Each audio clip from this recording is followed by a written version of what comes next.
चौथा बिंदु भगवान शिव का क्या है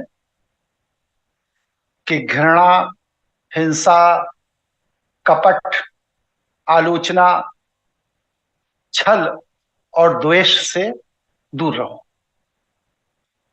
कोई भी दृष्टांत आप लोगों के अगर संज्ञान में ऐसा हो किसी के, जहां पर भगवान शिव ने किसी को छल कपट प्रपंच किया हो, आप बता सकते हैं। मेरे पास तो कम से कम 50 दृष्टांत में गिना दूंगा जहां पर विष्णु ने छल कपट प्रपंच किए, राम के रूप में किए, कृष्ण के रूप में किए, या विष्णु अवतार में अन्य अवतारों के रूप में किए। कम से कम 50 तो मैं ही गिना दूंगा, और शास्त्रों में ढूंढे जाएंगे तो 1000 2000 भी मिल जाएंगे। लेकिन कोई ऐसा किसी की निगाह में है कि भगवान शिव ने किसी के साथ कपट कर दिया हो, छल कर दिया हो, प्रपंच रच दिया हो, कोई विद्वेषण कर दिया हो? तो मतलब कहने का तात्पर्य क्या है कि हमारे जीवन में संघर्ष, हमारी घृणा, हिंसा, कपट, ध्यान से सुनिए, बहुत गहरी बात बता रहा हूं। हमारे जीवन का संघर्ष, हमारे जीवन में हमारी घृणा, हिंसा, कपट, आलोचना, छल और द्वेष की वृत्ति के कारण पैदा होता है। आप चिंतन करिए, आपके जीवन में जितने भी संघर्ष हुए, या जहां जहां भी आपको तनाव का सामना करना पड़ा, क्या उस तनाव, उस संघर्ष में यही चीजें थी उसके पीछे? आपके पक्ष से या किसी दूसरे के पक्ष से? घृणा, हिंसा, कपट, आलोचना, छल या द्वेष, इसके अलावा कुछ था? नहीं वो जी, मोस्टली यही कवर कर देते हैं। जी। जी। अब क्या है कि अगर आप एक ऐसे संसार में रहते हैं जहां पर यह छह विकार नहीं है, घृणा नहीं है, हिंसा नहीं है, कपट नहीं है, आलोचना नहीं है, छल नहीं है, द्वेष नहीं है, तो आप सोचिए आपके जीवन की कितनी ऊर्जा आपको अपने बचाने में जो खर्च करनी पड़ती है, या किसी पर आक्रमण करने में जो खर्च करनी पड़ती है, वो कितनी ऊर्जा बच जाएगी आप।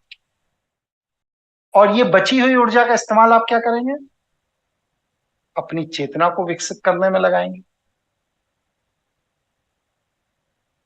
आप नियमित ध्यान करेंगे, भगवान शिव के दिखाए गए मार्ग को अपनाएंगे।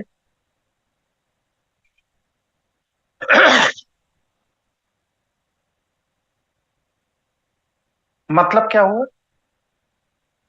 कि भगवान शिव ने अपनी जीवन शैली से हमें यह संदेश दिया कि हे मनुष्य, तू संघर्ष के लिए नहीं पैदा हुआ है। आज की जीवन शैली क्या बताती है? हिम्मते मर्दा मददई खुदा। मूर्ख, परम मूर्ख।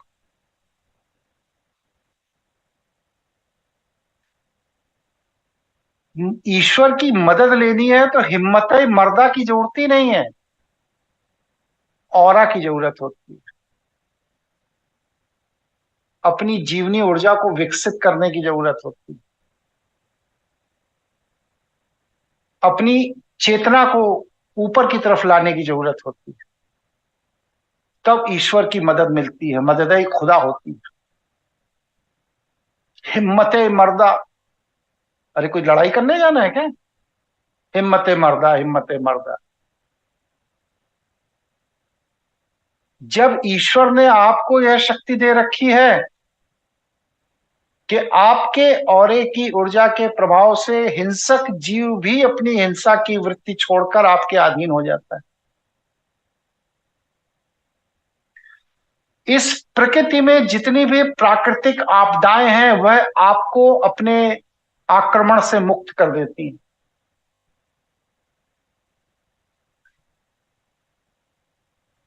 यह दो सुविधा अगर ईश्वर ने आपके ऑरा विकसित करने, आपकी चेतना विकसित करने से आपको दे दी हैं, तो फिर जीवन में किससे भयभीत होना है? और उसके उदाहरण भी जीवन में मिलते हैं आपको। बताइए, जवाब दीजिए मेरी बात का, कि अगर प्रकृति के आक्रमण से और जीव जंतुओं, पशु पक्षियों के आक्रमण से आप अपने ऑरा की ऊर्जा के कारण मुक्त हैं, तो फिर किसी चीज की क्या जरूरत है? आप जी नहीं है गुरुजी जरूरत। नहीं है गुरु जी, कोई जरूरत नहीं है। और ऑरा का खेल आप रोज देखते हैं हमारे साथ। आदमी आईसीयू से निकल के बाहर आ जाता है।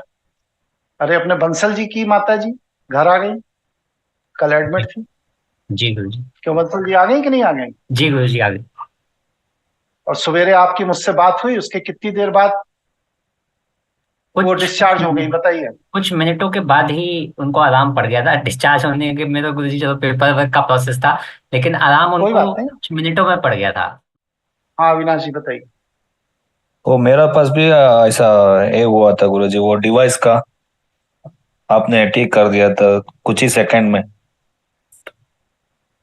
वो तो सोचिए, माता जी तो इनकी एक जीव हैं। अविनाश जी तो इनकी डिवाइस जो 8 महीने से डेड पड़ी थी, और इसके बाद इनकी वह डिवाइस कितने सेकंड में ठीक हो गई, अविनाश जी बताइए। 10 सेकंड में ठीक हो गया गुरुजी। आपने मैसेज व्हाट्सएप में मैसेज देखा और ब्लू टिक आया, और वो उसी सेकंड में वो स्टार्ट हो गया। स्टार्ट हो। अब वो बात अलग है कि उसके बाद लोगों ने हमें अपनी वॉशिंग मशीन और टोस्टर और फ्रिज की फोटो भेजनी शुरू कर दी तुरंत, कि गुरु जी इस सबको भी ठीक कर दीजिए। वो एक अलग बात। इसके लिए माफी लेकिन भी चाहिए। कोई बात नहीं, अब भाई व्यक्ति की वृत्ति है। अगर आदमी को सोने की कुदाली भी दे दी जाए तो वो उससे मिट्टी ही खोदेगा, क्योंकि जीवन भर वो जानता है कि कुदाली से मिट्टी ही खोदी जाती है, तो वो उससे मिट्टी ही खोदेगा। लेकिन इसके पीछे कहने का भाव पकड़िए। कहने का भाव यह है कि अगर ईश्वर ने आपको इतनी बड़ी शक्ति दे रखी है कि आप मृत चीज को भी 8 महीने बाद बिना स्पर्श, बिना किसी उसके ठीक कर सकते हैं। जीवित तो न जाने कितने आप लोगों के बीच के उदाहरण है, आईसीयू से लोग निकल के आ गए, वेंटिलेटर से निकल के आ गए, जिनको डॉक्टर ने डेड डिक्लेयर कर दिया, उनकी सांसें चलने लगी। न जाने कितने उदाहरण है आप लोगों के बीच में। तो भगवान शिव अगर यह सामर्थ्य किसी को दे दे कि वह कुछ भी कर सकता है, प्रकृति से उसे भयभीत होने की जरूरत नहीं है, प्राकृतिक आपदाओं से डरने की जरूरत नहीं है, और ना ही जीव जंतु वनस्पति से डरने की जरूरत है, तो इसके बाद अपने जीवन में अपने सुख, अमन, चैन के लिए आपको और चाहिए क्या? कुछ चाहिए? नहीं गुरु जी। नहीं गुरुजी। कुछ नहीं चाहिए। लेकिन ईश्वर ने इतना सब सामर्थ्य आपको दिया है। दुर्भाग्य क्या है कि आप इस सामर्थ्य को जागृत नहीं कर पा रहे हैं या नहीं करना चाहते हैं। इसमें दोष ईश्वर का है या आपका? हमारा हमारा है गुरु जी। हमारा गुरु। अब तो आप ये नहीं कह सकते ना कि ये सब सतयुग में होता था, आज के युग में संभव नहीं है। कह सकते हैं? नहीं गुरुजी, सभी नहीं संभव हो सकता है। नहीं। हम जैसे मैंने आपको बताया था कि मेरे गुरुजी ने रशिया की मिसाइल यहां से बैठे बैठे ऑन कर दी थी। भाई वो बड़ी चीज थी, ऑन कर दी। ये अविनाश की डिवाइस छोटी चीज है, ऑन हुई कि नहीं होगी? हो गई।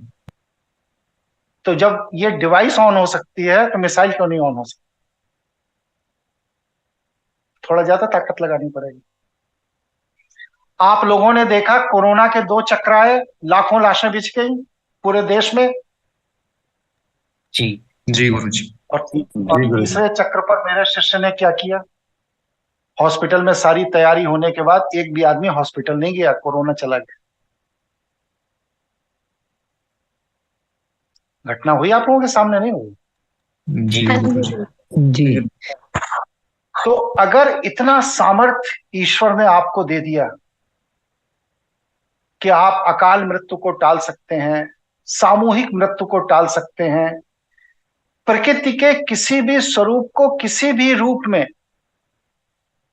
लोक हित में प्रयोग कर सकते हैं, तो इतना सामर्थ्य अगर ईश्वर ने आपको दे रखा है, तो इसके बाद भी अगर आप परेशान हैं तो अपनी मूर्खता के कारण परेशान, और कोई कारण नहीं है। उस मूर्खता को आप ही को छोड़ना होगा।